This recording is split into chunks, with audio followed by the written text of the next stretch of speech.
Muslims have a real big problem on their hands with this one, and honestly, I don't see any way around it. So, in my last video, I said how the Quran claimed that Jesus was never crucified, nor did he die. But the Bible said how Jesus was crucified and he died. And this showed a clear error in the Quran.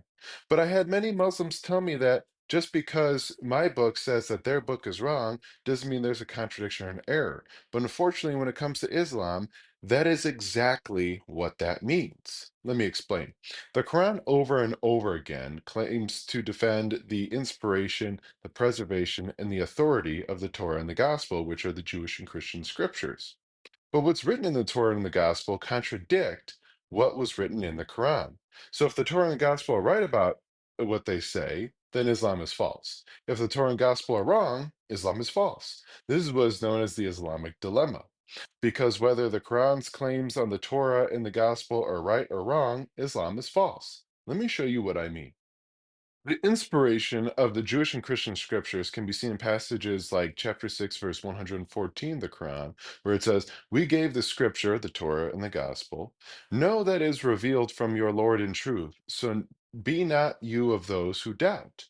Or in chapter 2, verse 89, where it says, "And when there came to them, the Jews, a book, this Quran, from Allah confirming what was with them, the Torah and the gospel." So the Torah and the gospel were not only inspired, but they were also preserved, because it says in chapter 6, verse 115 of the Quran that the word of your Lord has been fulfilled in truth and in justice. None can change his words. Remember that. None can change his words. And also in chapter 10, verse 64, it says, "No one or no change can there be in the words of Allah. This is indeed the supreme success." So not only are the Jewish and Christian scriptures inspired and preserved, but they're also authoritative for Jews and Christians, as we see in chapter 5, verse 44, where it says, "Indeed, we sent down the Torah, in which there was guidance and light. The prophets who submitted to Allah judged by it for the Jews, as did the rabbis and scholars, but with that which they were entrusted of the scriptures of Allah. And they were witnesses thereto. So do not fear the people, but fear me. And do not exchange my verses for a small price, i.e., for worldly gain. And whoever does not judge by what Allah has revealed, then it is those who are the disbelievers. So they are supposed to judge by these scriptures that Allah has revealed." And then in chapter 5, verse 47, it says, "And then the people of the gospel judge by what Allah has revealed therein. And whoever does not judge by what Allah has revered, then it is those who are the defiantly disobedient." So Jews and Christians are supposed to judge by what Allah has revealed to them. And then finally in 568 it says, "O people of the scripture, you are standing on nothing until you uphold the law of the Torah and the gospel and that which has been revealed to you from your Lord."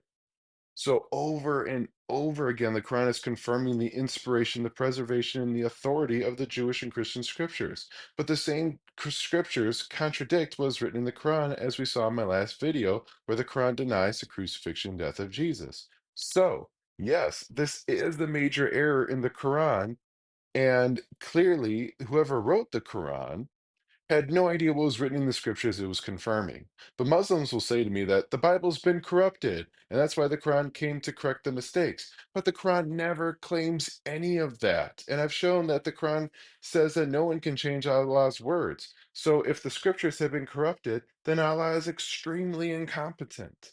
But Muslims will also tell me that we don't have the gospel anymore that was revealed to Jesus.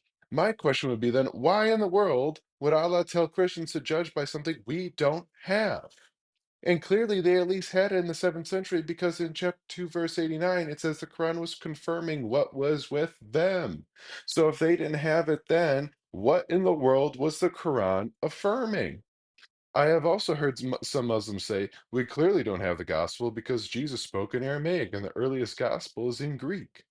There are many problems with this. For one, there are many modern scholars that say Jesus also spoke Greek as well as Aramaic. But either way, let's say we grant that. If we don't have the gospel, then how do we know what language it was written in? How can you prove it wasn't written in Greek? If we don't have it, how do you know anything about it? And if the gospel we have wasn't the original, and we can't trust it because it was written in Greek and not Aramaic, then should Muslims disregard everything Jesus said in the Quran because it was written in Arabic? Clearly, he didn't speak Arabic, so how do we know what he really said? See how ridiculous these arguments are.